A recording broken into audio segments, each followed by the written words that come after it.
সর্বশক্তিমান ঈশ্বর কিছু কিছু মানুষকে তাদের আশীর্বাদ দিয়েই এই পৃথিবীতে পাঠায়। আজ যে জাতকের খতটি নিয়ে আলোচনা করব, এই জাতকের বর্তমান বয়স 34। এটি কিন্তু খেয়াল রাখবেন, খুব ইম্পর্টেন্ট। তবে সর্বশক্তিমান ঈশ্বরের আশীর্বাদ যারা পায় সেই সমস্ত মানুষের জীবনে কিন্তু প্রচুর দুঃখ কষ্ট এই বিষয়টিও থাকে। চরম পরীক্ষার মধ্যে দিয়ে সেই সমস্ত মানুষজনকে যেতে হয়, এবং যখনই আপনি নিজের ধৈর্য এবং ন্যায়নিষ্ঠাকে সঙ্গী করে জীবনে সৎ পথে বাঁচার চেষ্টা করবেন, তখন কিন্তু জীবনে প্রচুর সংঘর্ষ এই বিষয়টি আপনার আসবেই। আর এটাকে ঈশ্বরের আশীর্বাদ স্বরূপ আপনারা মনে করতে পারেন। প্রচুর মানুষ এইরূপ রয়েছে যারা প্রচুর সংঘর্ষে ভেঙে পড়ে বা নিজের পথ ঠিকঠাক অনুসরণ করতে পারে না, তারা কিন্তু পরীক্ষায় অনুত্তীর্ণ হয়। বাট কিছু এইরূপ মানুষ রয়েছে যারা সংঘর্ষের পরেও নিজের লক্ষ্য থেকে বিচ্যুত হয় না এবং একটা স্টেজে গিয়ে তারা লক্ষ্যমাত্রা পূরণ করতে পারে। আজ যে জাতকের খতটি নিয়ে আলোচনা করব, এই জাতকের এজ 34। এই জাতকের অতীত কীরূপ, বর্তমান সময় কেমন এবং অদূর ভবিষ্যতে এই জাতকের সাথে কী ঘটনা ঘটবে পুঙ্খানুপুঙ্খভাবে বর্ণনা করার চেষ্টা করব। আর এই খাতে রয়েছে এমন কিছু রেয়ার থেকে রেয়ারতম সাইন, যে সাইনগুলো কিন্তু সচরাচর খুব অল্প সংখ্যক মানুষের মধ্যেই দেখতে পাওয়া যায়। তাহলে যারা এই ভিডিওটি দেখতে শুরু করেছেন এবং যারা নিজের জীবনে আগামীতে কি হতে যাচ্ছে বা হস্তরেখার সাহায্যে কিভাবে একটা মানুষের সম্পূর্ণ জীবনকে আইডেন্টিফাই করা যায় এটি উপলব্ধি করার চেষ্টা করছেন, তারা মনোযোগ সহকারে ভিডিওটি দেখবেন। চলে এসেছি মূল আলোচনায়। সবচেয়ে প্রথমেই এই জাতকের দেখুন অত্যন্ত রেয়ার সাইন যেটা, সেটা কিন্তু এই জাতকের বৃহস্পতির ক্ষেত্রে রয়েছে। খুব ভালোভাবে লক্ষ্য করলে দেখা যাবে এই রিংকে কিন্তু সলোমন রিং বলা যায়, এবং এটা মাত্র 2 থেকে 3% মানুষের হাতেই এতটা প্রমিনেন্টলি দেখতে পাওয়া যায়। খুব ভালোভাবে আপনারা এই জায়গাটিকে দেখুন, আমি রিমুভ করে দিচ্ছি, যেটা রয়েছে সেই জায়গাটিকেই ভালোভাবে বোঝার চেষ্টা করুন। তাহলে এই যে সলোমন রিং, এটা কিন্তু জাতককে প্রবল নেতৃত্ব দানের অধিকারী এই বিষয়টি যেমন করে থাকে, একই রকম মেধাবী প্রবল স্মৃতিশক্তি সম্পন্ন এই বিষয়টিও দেয়। সুতরাং মেধাবী মানেই হচ্ছে উচ্চশিক্ষায় শিক্ষিত হওয়ার যোগ। তাহলে যখনই এই ধরনের একটি প্রমিনেন্ট সলোমন রিং বৃহস্পতির ক্ষেত্রে তৈরি হবে, সেই জাতক যে উচ্চশিক্ষায় শিক্ষিত হবে এ বিষয়ে কোনো ডাউট নেই। কিন্তু প্রশ্ন হচ্ছে এটা কোন বয়সে রয়েছে। এখন এই জাতকের বয়স হচ্ছে 34, এবং বর্তমান সময়ে যদি আপনি এটাকে দেখেন তাহলে আস্তে আস্তে কিন্তু এর যে তীব্রতা সেটি কিন্তু রিমুভ হচ্ছে।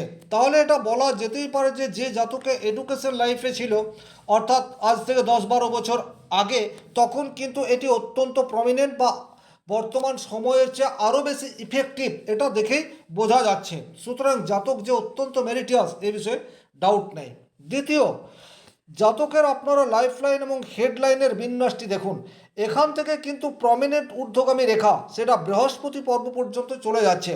বৃহস্পতির পর্ব পর্যন্ত যদি এই ধরনের ঊর্ধ্বগামী রেখা যায়, সেটি ইন্ডিকেট করে শিক্ষার প্রতি প্রবল অনুরাগ এবং সঠিক শিক্ষা গ্রহণ করার ক্ষমতা, সেটিও কিন্তু জাতককে দেয়। এবং একটা স্টেজে গিয়ে এই ধরনের ছোট ছোট রেখা কিন্তু নিজের বুদ্ধিকে কাজে লাগিয়ে প্রচুর উপার্জন এই বিষয়টিকেও ইন্ডিকেট করে থাকে। তাহলে জাতকের যেটি বোঝা যায় সেটি হচ্ছে জাতক অত্যন্ত মেধাবী, মেরিটাস এবং উচ্চশিক্ষায় শিক্ষিত, তার ইন্ডিকেট আমরা বৃহস্পতির ক্ষেত্র থেকে প্রমিনেন্টলি বুঝতে পারছি।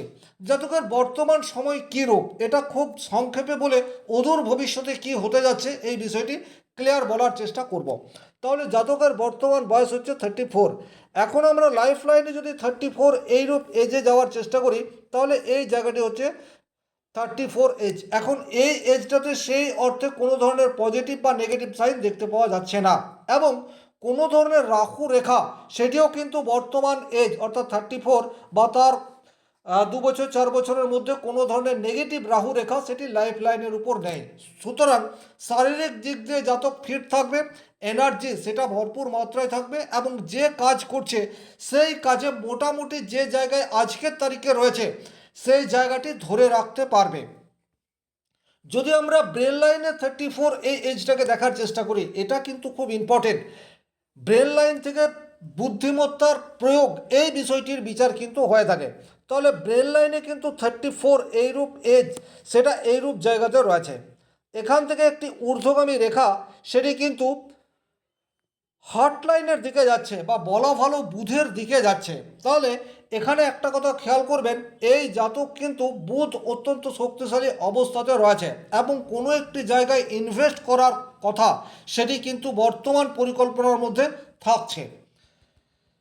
এবারে আলোচনা করব ইন ফিউচার এই জাতকের সাথে কি হতে পারে। দেখুন, প্রচুর বর্তমানে এই জাতক একটা জায়গায় চাকরি করছে এবং ভালো স্যালারি নিয়ে সেখানে অবস্থান করছে, কিন্তু এই জাতক দীর্ঘদিন চাকরি করবে না, কারণ চাকরি করার জন্য এই জাতকের জন্মই হয়নি।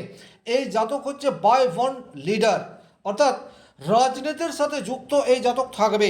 খুব অল্প বয়স থেকেই কিন্তু কলেজ রাজনীতির সাথে এই জাতক যুক্ত, আজকের তারিখেও রাজনীতির সক্রিয় কর্মী, একই রকমভাবে চাকরি সেটাও করছে, কিন্তু এই জাতক বেশি দিন পর্যন্ত চাকরি করবে না। অদূর ভবিষ্যতে এই জাতকের কিন্তু ভালো রাজনৈতিক নেতা হওয়ার সম্ভাবনা সেটি পর্যাপ্ত মাত্রায় দেখতে পাওয়া যাচ্ছে। কোথায় কোথায় সেই সিম্বল, এটা একটু ভালোভাবে দেখতে হবে। দেখুন, সবচেয়ে প্রথমে এই জাতকের রবির ক্ষেত্রটিকে দেখুন, রবির আঙুল সেটা স্ট্রেট রয়েছে। দ্বিতীয়ত, রবির ক্ষেত্রে এই ধরনের প্রমিনেন্ট একটি রবি রেখা সেটা আপনারা দেখতে পাচ্ছেন, এবং এই রবি রেখা জ্ঞান রেখার সাথে সংযুক্ত অবস্থায় রয়েছে। এটা হচ্ছে রবি রেখা, এবং বুধ ক্ষেত্র থেকে যে রেখাটি এসে রবি রেখার সাথে এইভাবে মিলিত হয়ে রয়েছে, এই রেখাকে জ্ঞান রেখা বা নলেজ রেখা বলে। বাক্যের কারক গ্রহ হচ্ছে বুধ। যে জাতকের বুধ ভালো, তার কথার মধ্যে মিষ্টতা বা কথা বলার অসাধারণ দক্ষতা, টেকনিক যাই বলুন সেটি থাকে, এবং যেহেতু জ্ঞান রেখার রবি রেখার সাথে সংযুক্ত অবস্থায় রয়েছে, সুতরাং কথা বলে মানুষকে আকৃষ্ট করার ক্ষমতা সেটি কিন্তু এই জাতকের ডেফিনেটলি রয়েছে। এবারে কথার মধ্যে যে কনফিডেন্স, এই বিষয়টি কিন্তু খুব ইম্পর্টেন্ট। সেটি কিন্তু মঙ্গল ক্ষেত্র থেকে রেখাটি প্রমিনেন্ট গিয়ে রবি রেখার সাথে সংযুক্ত হয়েছে। এই ধরনের রেখাও কিন্তু 2 থেকে 3% মানুষের হাতেই দেখতে পাওয়া যায়। খুব ভালোভাবে বুঝতে হবে, হস্তরেখা বিচার কিন্তু খুব সহজ নয়, প্রত্যেকটি রেখাকে পুঙ্খানুপুঙ্খভাবে দেখার প্রয়োজনীয়তা থাকে। তাহলে মঙ্গল হচ্ছে সেনাপতি, মঙ্গল হচ্ছে যুদ্ধ করার গ্রহ। তাহলে যখনই আপনি কিছু করতে চাইবেন, সেক্ষেত্রে আপনাকে একটা ফাইট সেটা করতেই হবে। রবি মাঞ্জস খ্যাতির কারক গ্রহ, মঙ্গল হচ্ছে সেনাপতি, মঙ্গল থেকে রেখা গিয়ে রবি রেখার সাথে সংযুক্ত হচ্ছে, সুতরাং এখানে রিস্ক নেওয়ার ক্ষমতা এবং ঝুঁকি নিয়ে কোনো কাজ করলে সেই কাজে পর্যাপ্ত সফলতা পাওয়ার জায়গা সেটি কিন্তু এই জাতকের উন্মুক্ত হয়েই রয়েছে, এ বিষয়ে কোনো ডাউট নেই। সুতরাং এই জাতক যে অত্যন্ত যুক্তিবাদী, যে কোনো কথাকে যুক্তি সহকারে ব্যাখ্যা করার অসাধারণ ক্ষমতা, এ বিষয়েও কোনো ডাউট নেই। তার 3টি কারণ। প্রথম নম্বর কারণ হচ্ছে বুধ জাতকের অত্যন্ত শক্তিশালী, এটা আপনারা দেখতে পাচ্ছেন, বুধের ক্ষেত্রে এই ধরনের ছোট ছোট রেখা রয়েছে, সুতরাং কথা বলার অসাধারণ ক্ষমতা দিয়েছে। মঙ্গল দিচ্ছে এখানে যুক্তি এবং গভীর নলেজ, সেটা দিচ্ছে বৃহস্পতি। যে কোনো বিষয়ের উপর দক্ষতা, যে কোনো বিষয়কে খুব সহজেই তার মর্মার্থ উপলব্ধি করার অসাধারণ ক্ষমতা সেটি বৃহস্পতি দিয়ে থাকে। সুতরাং এখানে বৃহস্পতি, বুধ এবং রবি পারফেক্ট অবস্থাতে রয়েছে, আর এই গ্রহগুলি যখন পারফেক্ট অবস্থায় থাকে, তখন কিন্তু মানুষের মধ্যে কথা বলার ক্ষমতা, কথা বলে মানুষকে আকৃষ্ট করার ক্ষমতা, কথার মধ্যে কনফিডেন্স লেভেল, এই বিষয়টি 100% দেখতে পাওয়া যায়। এবারে রাজনীতির কারক গ্রহ হচ্ছে শনিদেব। যদি শনিদেবের পজিটিভ ভাইব্রেশন না পাওয়া যায়, সেক্ষেত্রে কিন্তু পলিটিক্সে খুব বেশি কিছু অ্যাচিভ করা সম্ভবপর হয় না। তাহলে এখানে আপনাদেরকে শনির জায়গাটিকে খুব ভালোভাবে বুঝতে হবে। দেখুন, খুব ভালোভাবে জায়গাটিকে দেখবেন, এই জায়গা থেকে প্রমিনেন্ট একটি ভাগ্যরেখা রয়েছে, এবং এই ভাগ্যরেখা এখানে গিয়ে স্টপ হয়ে যাচ্ছে। বাট দ্বিতীয় যে ফ্যাট লাইন বা ভাগ্যরেখা রয়েছে, সেটি প্রমিনেন্টলি চন্দ্রক্ষেত্র থেকে উত্থিত হয়ে অকর্তৃত অবস্থায় শনি রেখার সাথে মিলিত হয়ে গেছে। এই রেখাটি কিন্তু খুব গুরুত্বপূর্ণ। শনি রাজনীতির কারক গ্রহ এবং চন্দ্র হচ্ছে জনসমর্থনের কারক গ্রহ। তাহলে চন্দ্রক্ষেত্র থেকে যখনই এই ধরনের ভাগ্যরেখা শনি পর্বত পর্যন্ত পৌঁছে যাবে, তখন কিন্তু মানুষের জন্য কিছু করার চেষ্টা সেটি যেমন থাকবে, একই রকমভাবে মানুষের পর্যাপ্ত স্নেহ ভালোবাসা সেটিও পর্যাপ্ত মাত্রায় পাওয়া যাবে তার ইন্ডিকেট করে থাকে। এবং শনির আঙুল সেটিও সোজা রয়েছে, যদিও শনির আঙুলের প্রথম পর্বে এই জায়গায় একটি তিল সেটাও আপনারা লক্ষ্য করছেন। তো আপনারা এটা প্রত্যেকেই জানেন, রাজনীতিতে আজকে যাদেরকে আপনারা সফল নেতা হিসেবে দেখছেন, যারা গ্রাস রুট থেকে উঠছে, তাদের প্রচুর সংঘর্ষ থাকবেই। আর সেটার প্রতিচ্ছবি হিসেবে শনির ক্ষেত্রে এই ধরনের একটি তিল সেটা লক্ষ্য করা যাচ্ছে, যদিও এই তিল আস্তে আস্তে রিমুভ হবে। তার কারণ হচ্ছে এই খাতটিতে বৃহস্পতি, রবি এবং বুধ, মঙ্গল এই গ্রহগুলিতে পজিটিভ রেজাল্ট দেওয়ার ক্ষমতা সেটি রয়েছে। একই রকমভাবে জাতকের শুক্রের ক্ষেত্রটিকে দেখুন। শুক্রের ক্ষেত্র যদি ত্রুটি মুক্ত হয়, সেক্ষেত্রে কিন্তু সত্যিকারের মানুষের সেবা করার মানসিকতা মনের মধ্যে তৈরি হয়ে যায়। লোভ, লালসা, আকাঙ্ক্ষা, জীবনকে ভোগ করা, এগুলি কিন্তু শুক্র ক্ষেত্র থেকে দেখতে হবে। শুক্রের ক্ষেত্র কিন্তু নিট অ্যান্ড ক্লিন স্টিল ডেট রয়েছে। সুতরাং বর্তমান সময়ে জাতকের প্রবল ইচ্ছা চাকরি ছেড়ে দিয়ে রাজনীতির দিকে ঝাঁপিয়ে পড়া এবং একটা অনিশ্চয়তার কেরিয়ারকে বেছে নেওয়া। একদম তাই, কারণ রাজনীতির ফিল্ডে সাকসেস হবেই এইরূপ সম্ভাবনা কিন্তু অত্যন্ত মিনিমাম। কিন্তু এই জাতকের ক্ষেত্রে রাজনীতিতে যদি পুরোপুরি চলে যায়, সেক্ষেত্রে পারফেক্ট রেজাল্ট পাওয়ার জায়গা সেটি রয়েছে। তার একাধিক কারণ আমরা এই হাতটির মধ্যে খুঁজে পাচ্ছি। তাহলে এইরূপ পরিস্থিতিতে জাতকের কী ধরনের গ্রহ প্রতিকার করার দরকার রয়েছে?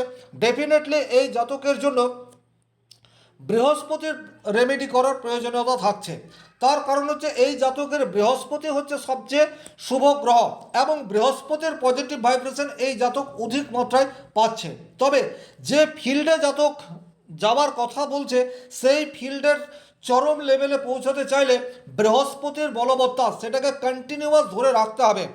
এই খাতটিতে যে সলোমন রিং আপনারা দেখতে পাচ্ছেন, এই সলোমন রিং বর্তমান সময়ে খুব একটা প্রমিনেন্ট অবস্থাতে নেই।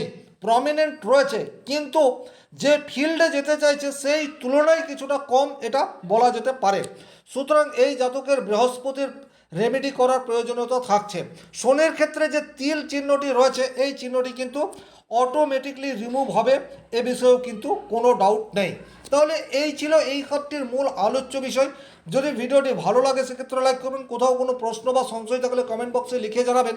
আর চ্যানেলে নতুন হয়ে থাকলে চ্যানেলটি সাবস্ক্রাইব করে পাশে থাকা অল নোটিফিকেশন বেল আইকনটি প্রেস করে দিন। আজকের মতো বিদায় নিচ্ছি, ভালো থাকুন, সুস্থ থাকুন, ধন্যবাদ।